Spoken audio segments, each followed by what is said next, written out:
Bonjour et bienvenue à une autre émission d'Un peu beaucoup passionnément. Une place où nous découvrons des gens passionnés dans leur métier, leur vie et leur temps libre. Des hommes et des femmes qui aiment profondément ce qu'ils font et qui sont prêts à le partager avec nous. Mon nom est Marion Carey. Dans cette rencontre, je vous présente William Gravel, le jeune musicien choisi récemment comme Future Star de iHeartRadio. Il est connu comme révélation musicale dans la région de l'Érable depuis environ l'âge de 16 ans. Bonjour William. Ça va? Oui, et toi, ça va bien? Très bien, Oui. très bien. Donc, comme première question, pour t'introduire un peu, d'où est-ce que ça vient, cet intérêt pour la musique? Ça, c'est une grosse question. Mon intérêt pour la musique, ça vient de depuis que je suis tout petit. Mes deux parents sont musiciens, fait que tu sais, je baigne là-dedans depuis que je suis tout petit. Mon père m'a mis des baguettes de drum dans les mains quand j'avais 2-3 mois. Ça vient vraiment depuis que je suis tout petit. Puis quand je suis arrivé au secondaire, à mon âge d'adolescent, ça l'a vraiment ressorti. Là, je me suis comme redécouvert une passion. Là. J'avais un peu délaissé ça quand j'étais au primaire, mais en arrivant dans mon adolescence, c'est vraiment revenu plus. Puis là, j'ai décidé que c'est vraiment ça que je voulais faire de ma vie. Puis, est-ce que tu as un souvenir en particulier que tu aimerais ça nous partager de musical? Ouais. De quand j'étais petit, mettons? Ouais, quelque chose comme ça. Moi, je suis quelqu'un qui a vraiment de la misère à me souvenir de mon enfance. Genre, des fois, ma mère elle me rappelle des souvenirs, je suis comme, j'ai aucun souvenir. Mais non, souvent quand j'étais dans mon sous-sol chez mes parents, mon cousin venait, puis lui il jouait du drum, puis moi je jouais de la guitare, puis à chaque fois qu'il venait, on jammait, comme on dit dans le milieu de la musique. Puis c'était bien le fun, ça c'est pas mal un souvenir que j'ai eu là, avec mon cousin, on jouait de la musique. Cool, c'est bien le fun. Puis là, on est allé chercher un peu sur ta chaîne YouTube dans tes vieilles vidéos. Non. Donc, on a trouvé une version un peu acoustique de Shut Up and Dance With Me. Oh non. Il a là. Et puis, dans le fond, on va la faire jouer. On va vous la présenter. Donc, on vous présente Shut Up and Dance With Me par William Gravel.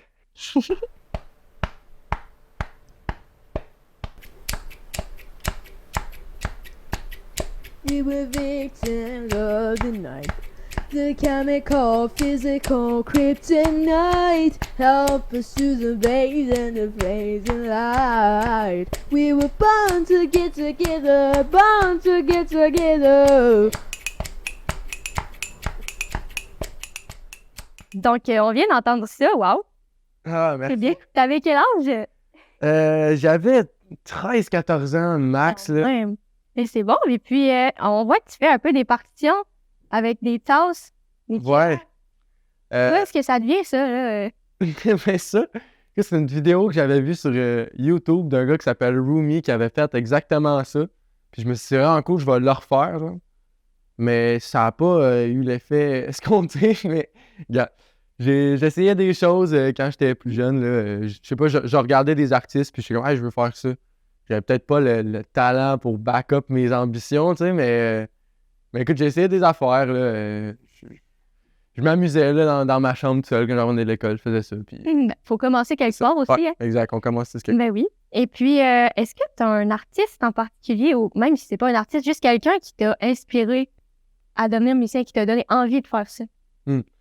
Je pense que je me suis posé la question beaucoup depuis longtemps.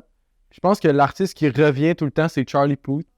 Moi, j'ai quelque chose qui s'appelle l'oreille absolue, genre, que je peux entendre toutes les notes, puis je sais c'est quoi, mettons, parce que je vais pas m'étaler, mais... Puis Charlie Puth a exactement le même, il a l'oreille absolue lui aussi, puis ce qu'il réussit à faire avec sa musique, il fait du pop que tout le monde connaît, mais il réussit à amener des éléments jazz dans sa musique que j'aime beaucoup. Puis depuis que j'ai fait cette vidéo-là, là, que je le connais, Charlie Puth, puis...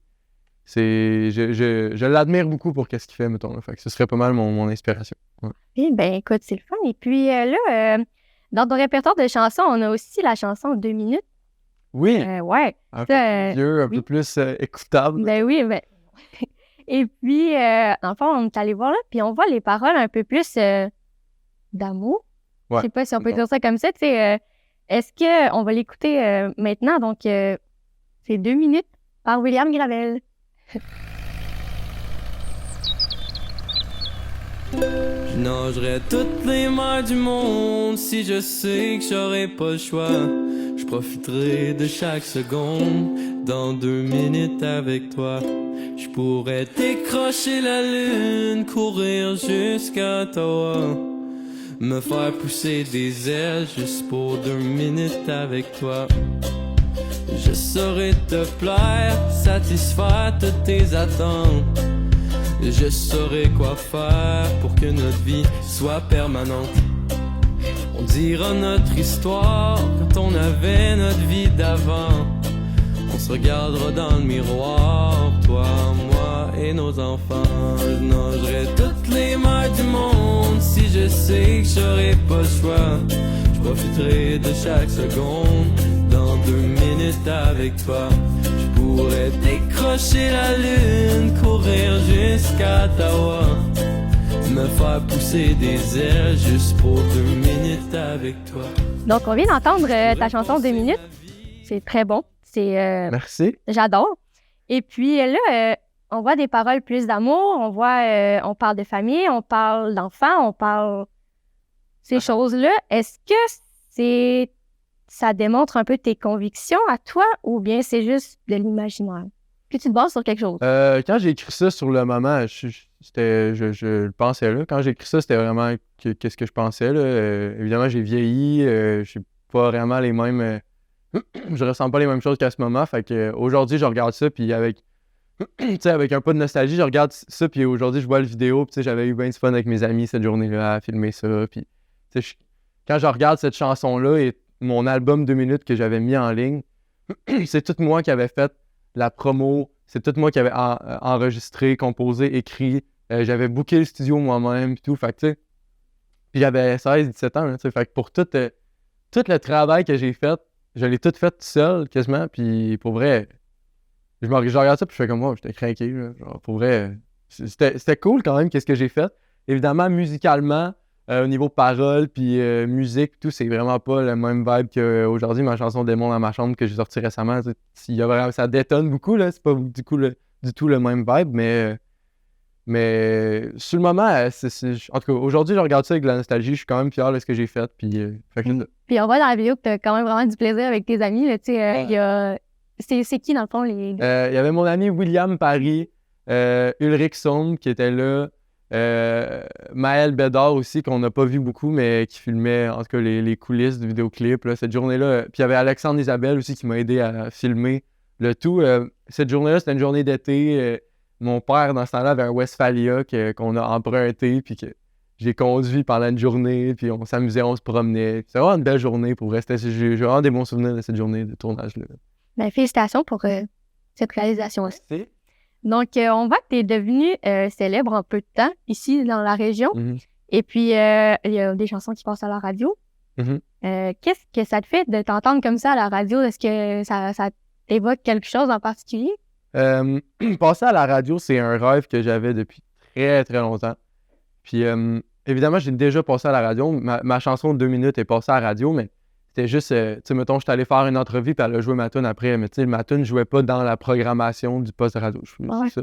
Fait que tu sais, elle est passée une fois vite, mais là, ma chanson est dans la programmation de plusieurs postes de radio. J'ai été numéro 1 au top 25 BDS Pop Rock.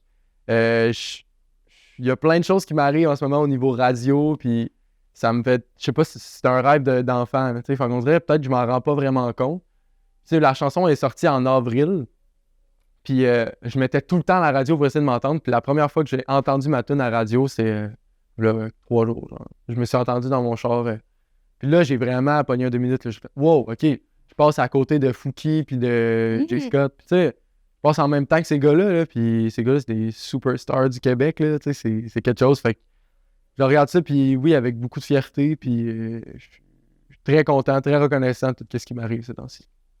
Et là, tantôt, j'ai parlé de iHeartRadio. Mm-hmm. Est-ce que tu peux nous parler un peu de ça? Là? On a fait des recherches un petit peu, mais est-ce que tu peux approfondir un peu? C'est quoi, dans le fond? Ben, le iHeartRadio, c'est Énergie, le poste Énergie, qui choisit à chaque mois un artiste du mois, mettons. Une révélation ou quelqu'un qui a des réactions fortes à la radio, mettons. Puis moi, ben, j'ai été choisi pour le mois de mai. Dans le fond, ma chanson est sortie, puis elle a eu beaucoup de bonnes réactions à la radio. C'est quelque chose de Démon dans ma chambre. C'est une chanson qui est très pop, ça fait très radio. Là. Mon équipe a voulu sortir ça en premier, c'est pas pour rien. C'est ça fait très radio, cette chanson-là. Puis, puis Énergie ont vu ça, ce potentiel-là, puis ils ont fait « Hey, on va booster ça », puis ils m'ont choisi comme artiste du mois de mai. Puis moi, je me souviens, moi, je travaillais à la Fromagerie Victoria encore dans un restaurant, là, tu sais, puis là, mon producteur David, il m'appelle pendant que je travaille. Puis là, je vois c'est David sur mon téléphone, je fais « Ah, ça doit être important ». Je réponds. Puis là, il me dit « Ouais, t'es artiste du mois à Heure de radio ». Puis là, je fais comme, je regarde le monde, je suis comme « Hey, je travaille dans un restaurant en ce moment ». Puis je passe à côté de Fouki à la radio, là. En tout cas, c'était fou raide, là, ce moment-là, puis j'étais content, là, puis en tout cas, je suis encore une fois très reconnaissant de m'avoir fait choisir pour ça, là. Fait que c'est ça. Et puis, est-ce que c'était un peu un concours ou c'est vraiment juste artiste du mois et puis... Non, c'est pas un concours, non, c'est juste mettons, ils prennent un artiste qu'ils ont dans leur programmation, puis ils décident de le booster, puis artiste du mois, c'est qui passe beaucoup plus souvent dans leur poste, mettons. Là. Ça te garantit beaucoup plus de spin, fait que c'est pas... Donc, c'est des belles expériences. Pour vrai, oui, énorme. Là, j'ai une question un peu plus technique, mais qu'est-ce qui t'inspire pour tes chansons? On voit que ça va dans tous les sens. Il y a des chansons d'amour, il y a des chansons un peu plus pop, des chansons, ça varie un petit peu. C'est quoi qui t'inspire pour ça? C'est les paroles ou même le rythme ou, qu'est-ce qui t'inspire? C'est drôle parce que il y a quelqu'un l'autre jour, un de mes amis, qui m'a demandé, genre, si, mettons, tu pouvais, si t'écrivais une chanson, tu serais-tu capable d'inventer une histoire, mettons? Puis la réponse, c'est non. Peut-être qu'est-ce que j'écris dans mes chansons, c'est qu'est-ce que je vis dans ma vie. Je suis pas capable d'inventer quelque chose, d'inventer une histoire ou je sais pas quoi. Moi, ce que j'écris, c'est vrai, puis je le ressens à ce moment-là, puis c'est pas quelque chose que j'invente ou quoi que ce soit, là. C'est vraiment mes vraies émotions que je vomis dans ma musique, là. Tu comprends que j'écris dans mes paroles pour pas avoir à... Tu sais, je dis ces choses-là dans mes chansons pour pas avoir à les dire dans la vraie vie, là. J'essaie, tu sais, je cache beaucoup mes émotions dans ma musique, puis j'écris un peu ce que je ressens sur le moment. Fait que, non, j'invente rien. C'est pas mal toutes des histoires vécues, qu'est-ce que j'écris. Okay, fait que ça fait un autre style. On peut dire comme ça. Ouais, c'est ça. Okay. Et puis, on va parler de ton vidéoclip de Démon dans ma chambre, justement, qui est sorti en avril. On voulait parler de ça, mais avant, on va l'écouter. Donc, voici la chanson Démon dans ma chambre de William Gravel. Pas les démons dans ma chambre qui me hantent, car depuis notre dernière danse, je me sens seul. Et même quand je pars en vacances, voilà chez nous, va la France, t'es toujours là dans ma tête quand je pense. Je suis pas bon dans les eaux froides, et c'est tant mieux pour toi. J'ai jamais eu autant d'espoir et douleur à la fois. Oh, j'ai peur d'être un ennemi, de t'aimer toute ma vie. J'ai peur de rester seul autour de toi. Oh, j'ai peur de manquer de mots, de garder ton numéro et t'appeler quand j'ai trop besoin de toi. J'ai pas les démons dans ma chambre qui me hantent, car depuis notre dernière danse, je me sens seul. Et même quand je pars en vacances, voilà chez nous, à la France, t'es toujours là dans ma tête quand je pense. J'ai pas les démons dans ma chambre qui me hantent, car depuis notre dernière danse, je me sens seul. Et même quand je pars en vacances, voilà chez nous, à la France, t'es toujours là dans ma tête quand je pense. Je te verrai toujours dans mes rêves, malgré le temps qui passe. Je te jure que j'ai demandé de l'aide, je te jure que ça me dépasse. Oh, j'ai peur d'être un ennemi, de t'aimer toute ma vie. J'ai peur de rester seul autour de toi. Oh, j'ai peur de manquer de mots, de garder ton numéro et t'appeler quand j'ai trop besoin de toi. J'ai pas les démons dans ma chambre qui me hantent, car depuis notre dernière danse, je me sens seul. Et même quand je pars en vacances, voilà chez nous à la France, t'es toujours là dans ma tête quand je pense. J'ai pas les démons dans ma chambre qui me hantent, car depuis notre dernière danse, je me sens seul. Et même quand je pars en vacances, voilà chez nous à la France, t'es toujours là dans ma tête quand je pense. Donc, on vient d'entendre ta plus récente création. Oui. Donc, ça a été réalisé par Mathieu Valinquette, c'est ça? Ouais, c'est ça, Mathieu Valinquette qui a réalisé toute la vidéo. Ce gars-là est une pieuvre vivante, là. Il a genre 8 bras, puis là, il prend une caméra d'un bord, puis là, la lumière de l'autre, puis là, il fait le montage. Puis ce gars-là, il fait tout, là. Il est incroyable, Mathieu. J'ai travaillé avec lui sur mon vidéoclip de Démon dans ma chambre, sur Démon acoustique qui est sorti récemment. La vidéo, c'est tout lui qui a fait les animations, tout lui qui a fait le montage, le filmage. Puis tellement smart, ce gars-là, tellement gentil. ça a été vraiment une cool expérience de travailler avec lui. Il est vraiment investi dans tous les projets qu'il fait. Puis ça a été très long, faire ça beaucoup plus long que 2 minutes qu'on a pris une caméra pour niaiser pendant une journée, puis on s'est promené, là, tu sais. Ça a été vraiment plus de planification. Il y a une chorégraphie, là, tu sais, avec les mains. Quand je suis sur le lit, il y a des mains proches de ma face. Ça a été beaucoup de chorégraphie. Il faut lui louer un studio de danse pour pouvoir filmer. On a filmé dans un restaurant aussi, tu sais, ça ne paraît pas, mais il faut tu sais, demander la permission. Puis... Fait que, tu sais, c'est beaucoup d'organisation, mais au final, le résultat est insane. Là, puis je suis très, très fier de ce qu'on a fait. Fait que... Donc, on a vu que c'était vraiment plus professionnel, là, tu sais, Ouais. plus élaboré. Et puis, Plus que shut up and dance. pour cette vidéo-là, comment tu t'es senti de faire une vidéo aussi élaborée, tu sais, professionnelle, avec une vraie équipe de tournage, là? Ben, pour vrai, ça a été un peu plus de stress, honnêtement. Là. C'est sûr que ça a été un peu plus... Tu sais, là, je me suis dit, OK, je suis dans le monde des grands. Là. Tu sais, là, je suis dans une vraie équipe, puis il faut que je fasse ça comme du monde. Là. Mais, tu sais, je suis resté moi-même, puis j'ai continué à faire ce que j'aimais. Puis, tu sais, moi, je me dis, je sais pas à quel moment tout ça peut s'arrêter, là, toutes ces opportunités-là qui viennent vers moi. Je sais pas à quel moment tout peut crasher. Puis, fait que, tu sais, moi, je profite du moment, de ce qui m'arrive en ce moment, puis ça s'arrête. Tu sais, je me stressais sur le coup, mais au fond, ça ne sert pas à grand-chose de se stresser avec ça parce que c'est tellement des belles expériences, là, tu sais, que je vis, puis fait que je fais juste profiter du moment, puis m'amuser sur le coup, tu sais.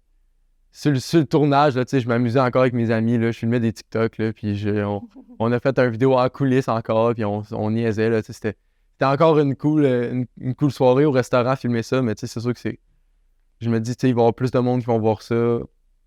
Ça va être vu par des gens un peu plus professionnels. Fait que, il faut faire un peu attention, mais c'était super le fun quand même. Donc, c'était quand même une expérience vraiment enrichissante là, pour toi. Oui. Ça va te servir plus tard, j'imagine. Insane. Pour vrai, en ce moment, je suis en mode éponge. Là. Je regarde tout ce qui se passe autour de moi, à business, puis je prends des notes. Là. Je suis comme en mode élève. Là. J'apprends. Fait que... On apprend tous les jours. Exact. On voit aussi que tes chansons sont en français.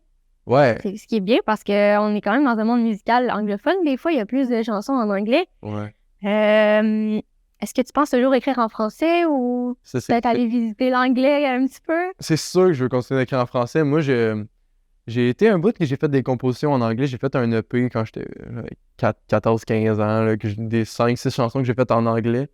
Puis, pour vrai, à mon avis, là, il y a un cruel manque de bon pop québécois en français. C'est vraiment une niche que j'essaye d'aller chercher.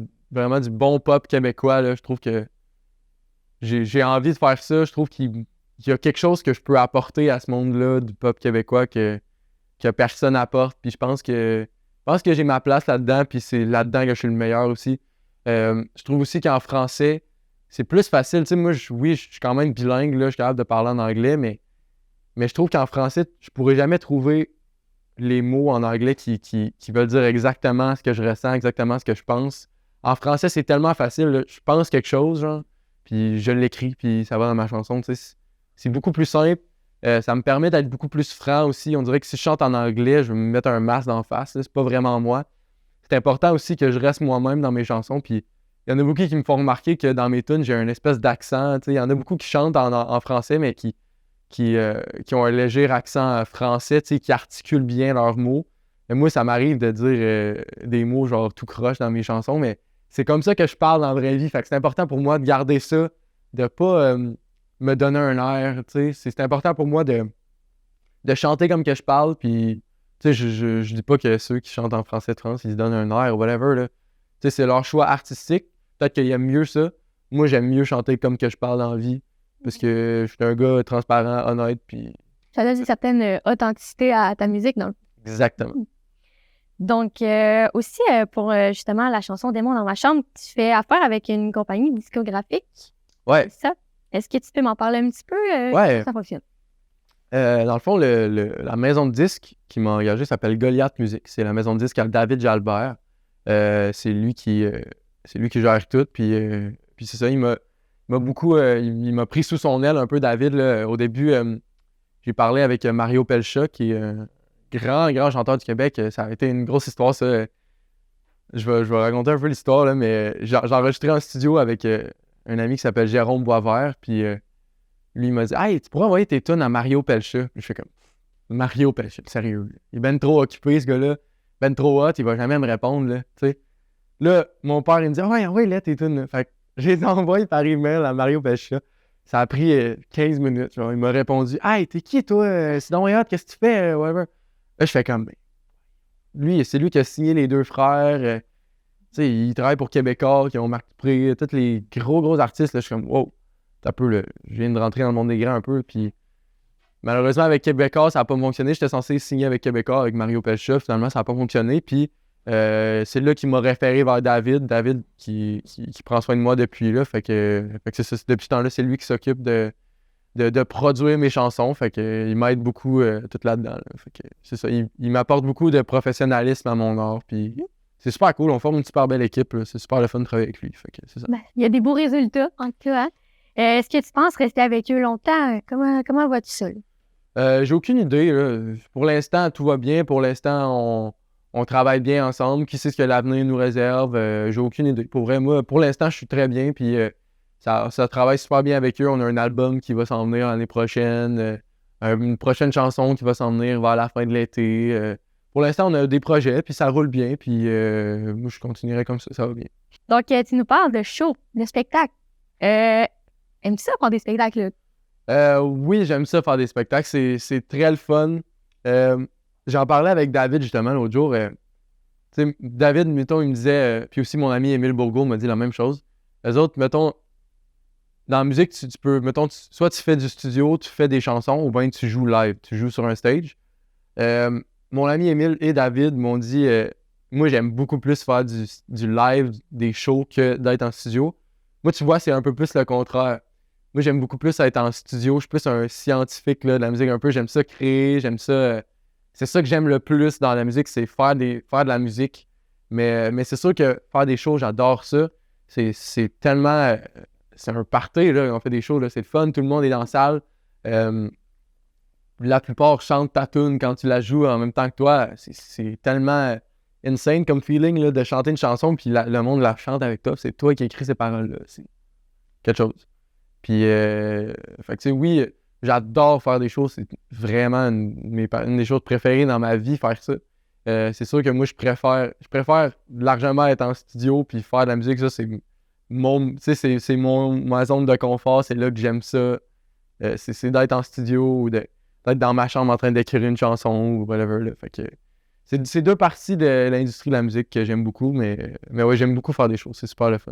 Puis, as-tu une expérience ou quelque chose, justement, peut-être ton premier show? Comment tu t'es senti quand tu as fait un premier pas sur scène? Mon premier pas sur scène? Ben, dans le fond, j'ai toujours fait de la scène parce que quand j'étais au secondaire, j'étais dans le rock band La Samar. Ça, c'était une grosse étape. Ça, quand j'étais plus jeune, j'étais batteur, j'étais drummer. C'est là que j'étais dans le rock band, je faisais du drum. Fait que tu sais, j'ai fait de la scène dans ce temps-là, puis ça me stressait au bout, là. Incroyable. Juste faire du drum, là, tu sais, t'es en arrière, personne te voit, là, tu sais, c'est pas grave, là. Mais ça me stressait au bout. Puis à un moment donné, ben, je me suis un peu botté les fesses, puis je me suis dit, ben, gars, je vais chanter devant du monde. Puis là, il y a un spectacle qui s'appelle Monte le son à Polyvalente La Samar, que là, je me suis décidé, puis j'ai été avec mon piano, puis j'ai chanté. Puis j'ai jamais autant stressé de ma life. Je pense que là, c'était le gros stress. Mais ça a super bien été. Puis c'est là que j'ai chanté pour la première fois sur scène. C'était à Polyvalente. Sinon, après ça, l'été d'après, j'ai commencé à faire des shows au Marathon de l'Espoir, Relais pour la vie, tu sais, à des petites places, tranquillement, pas vite. Puis ça a escaladé, mon affaire, là. Tu sais, ça a vraiment été progressif, là. Tu sais, ça a vraiment pas été genre... j'ai un TikTok qui a explosé à 2 millions de vues, puis là, ça a fait ça de même. Ou ben, j'ai été à la voix, puis là, ça fait ça de même. Tu sais, comment ça a vraiment été très progressif, mon affaire, tranquillement, pas vite. Puis je trouve qu'il faut vraiment être patient là-dedans. Donc, pour terminer, comment tu vois ta future carrière, là? Tu m'as déjà dit que c'était un peu flou. Comment tu vois ça, là? Pour vrai, c'est un peu flou dans ma tête, moi aussi, là. Je suis pas certain de ce que j'ai envie de faire. C'est sûr que le trip de faire mes chansons puis que ça marche, c'est quelque chose qui m'allume beaucoup, là. J'ai très, très envie de faire ça. Mais c'est sûr que quand tu vas étudier en musique, mettons au cégep, comme moi en ce moment, tu te rends compte qu'il y a d'autres carrières. Il n'y a pas juste auteur, compositeur, interprète comme carrière en musique, tu sais. Puis d'être, mettons, réalisateur. Ça, c'est aider quelqu'un à faire son album, faire ses instrumentales, aller booker son studio, puis toutes ces affaires-là. Être réal, c'est quelque chose qui m'intéresserait beaucoup. C'est sûr que moi, si j'ai une job plus tard, je veux que ça reste la musique, là. Je veux que ça reste musical, parce que toute ma vie est basée autour de ça. Tu sais, j'ai pas vraiment d'autre chose que la musique en ce moment. Je me concentre beaucoup là-dessus. Fait que si j'ai une job plus tard, c'est sûr que c'est musical, là. Ça peut pas être autre chose, sinon je pense pas que je vais être heureux. Mais je sais pas, tu me poses une question que je ne connais pas forcément la réponse, mais là, je pense que tant que ça reste musical, moi je vais être heureux pour mon futur. Nous approchons au final de l'émission Un peu beaucoup passionnément. Et pour la fin, il nous reste juste à remercier William d'être venu nous voir. Mais merci à vous. Donc, nous avons entendu le jeune William Gravel, musicien révélation de la région. Donc, vous l'avez écouté sur son parcours, ses ambitions et tout et tout. Donc, on vous attend bientôt pour présenter d'autres histoires, profils et personnes à Un peu beaucoup passionnément. Merci, à la prochaine! Merci beaucoup.